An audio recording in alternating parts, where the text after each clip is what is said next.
भाती न चंद्रतारकं नेमा विद्युतो भाती कुतो यमग्ने तमेव भान्तम अनुभाती सर्वं यस्य भासा सर्वमिदं विभाती. परमात्म्याचंच वर्णन. अनुभवामृत वाचा ज्ञानोबारायांनी या श्रुतीचा अनुवाद केलाय. विभाती यस्य भासा सर्वमिदं हा ऐसा श्रुती काय वायसा ढेकरू देती.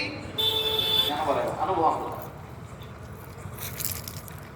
अरे तिथं सूर्य प्रकाशित होत नाही, चंद्र प्रकाशित होत नाही, तारका प्रकाशित होत नाही, अग्नी त्याला प्रकाशित करत नाही, पण सूर्य ज्याच्या प्रकाशाने प्रकाशित होतो तो हाय. तुझिया सत्तेने वेदासी बोलणे, सूर्यासी चालणे तुझिया बळे. नामदेवराय बोलतात.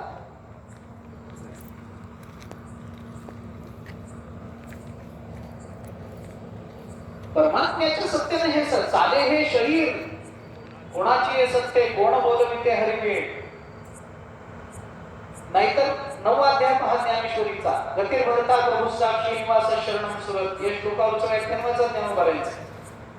ज्ञानोबाराय बोलतात, पर्वती बैसका नसंतावी, समुद्री रेखा न ओलांडावी, पृथ्वीया भूते वाहावी. हे आज्ञा माझी.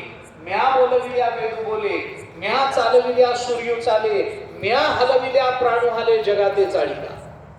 ज्ञानोबारायांची भाषा. देव त्याला म्हणा जो स्वयंप्रकाशी आहे, जो शास्त्राने कळतो, जो संतांच्या मुखातूनच कळतो, संतांच्या उपदेशानेच कळतो, तो देव असतो. इकडे पुरुष बसलेले आहेत आणि इकडे स्त्रिया बसलेल्या आहेत हे कळायला मला ज्ञानोबारायांच्या वचनाची गरज नाही आहे.